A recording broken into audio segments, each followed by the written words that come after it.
વડોદરા શહેરમાં 3 યુવાનો દ્વારા અલગ અલગ કારણોસર આપઘાત કરી લેતા શોકનું મોજું ફરી વળ્યું છે। એક તરફ પ્રેમમાં નિષ્ફળતા, બીજી તરફ બીમારી અને ત્રીજી તરફ નશાની લતના કારણે મોત થયા છે।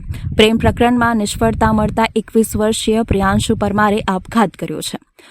હજુરાત ટેકરા વિસ્તારમાં 21 વર્ષીય પ્રિયાંશુ પરમારે પોતાની પ્રેમિકાએ લગ્ન માટેની ના પાડતા ગમગીન થઈ ગયો હતો અને જીવન ટૂંકાવી દીધું હતું। પોલીસના જણાવ્યા મુજબ પ્રિયાંશુએ પોતાના ઘરમાં ફાંસો ખાઈ આપઘાત કર્યો હતો, જ્યારે અન્ય એક બનાવમાં બીમારીથી કંટાળીને 28 વર્ષીય નિલેશ પરમારે જીવન ટૂંકાવ્યું હતું।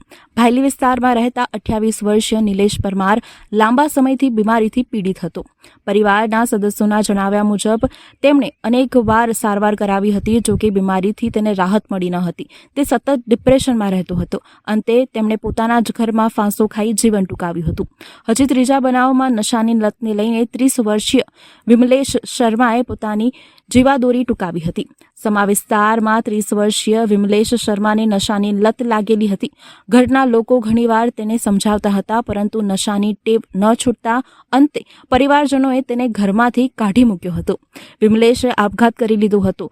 ત્રણેય ઘટનાઓ અંગે પોલીસ દ્વારા તપાસ શરૂ કરવામાં આવી છે। આર્થિક, માનસિક અને સામાજિક દબાણના કારણે યુવાનોમાં વધતા જતા આપઘાતના બનાવ ચિંતાજનક બાબત બની રહી છે।